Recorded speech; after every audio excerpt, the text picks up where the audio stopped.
Hello friends, आज मी बनवणार आहे चमचमीत पाया सूप। तर मग चला रेसिपीला सुरुवात करूया। इथे मी घेतले पाय, त्याचबरोबर आपण खुऱ्या पण घेतल्यात। ह्या खुऱ्या असतात, यांना पहिले भाजायचं असतं जेणेकरून त्याच्या जे वरचं आवरण असते ते जळून निघालं पाहिजे। त्यासाठी यांना भाजलं की ते इझिली निघतं।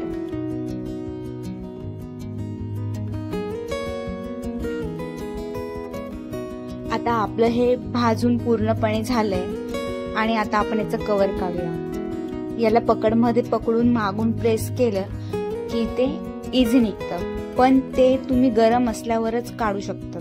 गार झाल्यावर ते निघत नाही, त्याच्यामुळे जेव्हा भाजतात त्याच्यानंतर लगेच त्याला घेऊन काढलं पाहिजे।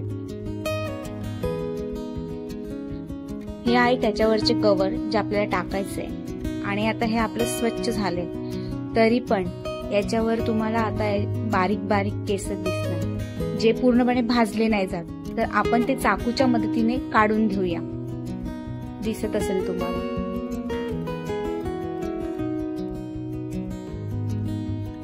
यांना असं मधून कापून आपण त्याचे 2 पार्ट करून, म्हणजे आपल्याला ते जे उरलेले वरचे केस आहेत आपण ते लवकर काढू शकतो।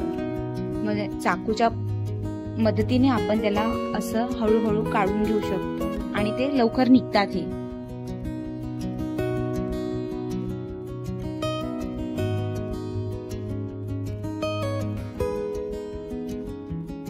हे बघा, अशा पद्धतीने आपल्याला ते काढून घ्यायचे।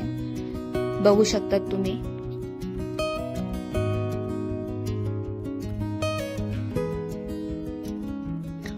आता आपण हे सर्व धुवून एकत्रित केलेलं आहे, बघू शकतात। पण तरीही यावर तुम्हाला बारीक बारीक कचरा दिसेल, बघा लागलेला असेल, पण तो म्हणजे एकदा धुतल्याने ते जात नाही, त्याच्यामुळे आपल्याला याला अजून एकदा वॉश करायला लागेल।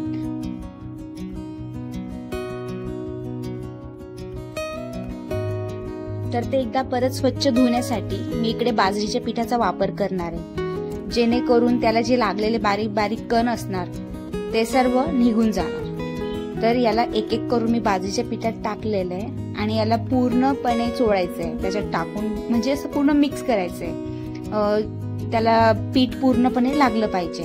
आता याला मी चांगलं पीठ पूर्ण लावून चोळून घेणार आहे आणि चोळल्यानंतर याला आपल्याला पाण्याने वॉश करायचंय।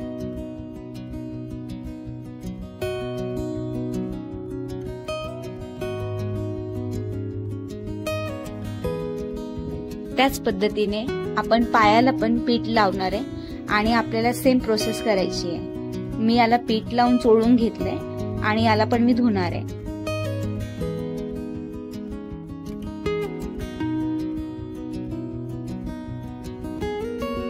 अशा पद्धतीने धुतल्याने त्यातला जो बारीक कचरा असतो तो सगळा निघून जातो आणि ते पूर्णपणे स्वच्छ होतं। आता आपण लागणारं साहित्य बघूया। इथे मी घेतले हिरव्या मिरच्या, अद्रक, लसूण, टमाटा, कांदा आणि थोडे खडे मसाले घेतले।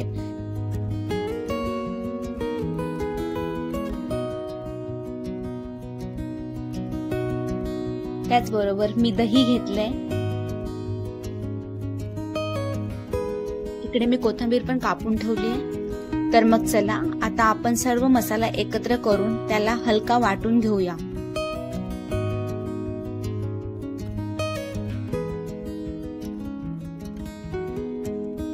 आता आपला मसाला पूर्णपणे बारीक झालाय आणि हे सगळं मी आता एकत्र केलंय।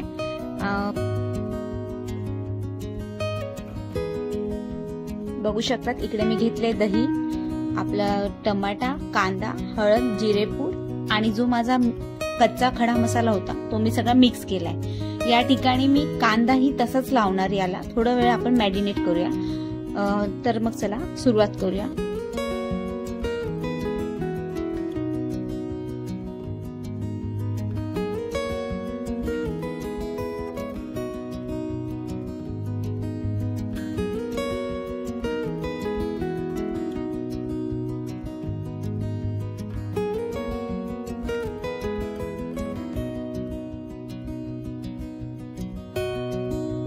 अशा पद्धतीने मी हे सर्व लावून त्याला 15 मिनिटं तरी ठेवणार आहे, जेणेकरून त्याची टेस्ट छान लागेल।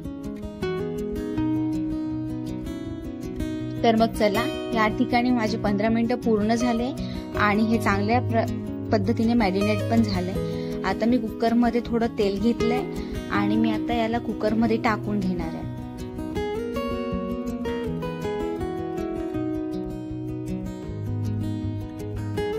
याला थोडं चाळून घ्यायचंय, थोडं 5 मिनिटं तेलात याला होऊ द्यायचं।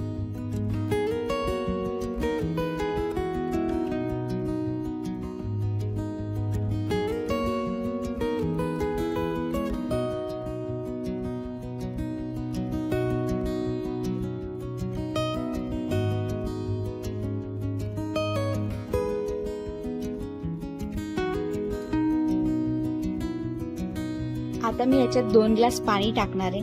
तुम्ही पण तुमच्या अंदाजाने तुम्हाला सूप किती हवाय तेवढा अंदाज घेऊन तुम्ही पाणी टाकू शकता। या ठिकाणी पाय शिजण्यासाठी आपल्याला कमीत कमी मी 10 शिट्ट्या घेतल्यात कुकरच्या आणि तुम्ही बघू शकतात रसा पण किती घट्ट झालाय आणि त्याच्यामध्ये अर्क पण खूप छान उतरलाय आणि पीस पण मस्त शिजलेत। तर बघा, आपला भात आणि सूप रेडी झालाय। जर तुम्हाला माझी रेसिपी आवडली असेल तर लाईक आणि सबस्क्राईब करायला विसरू नका। थँक्यू।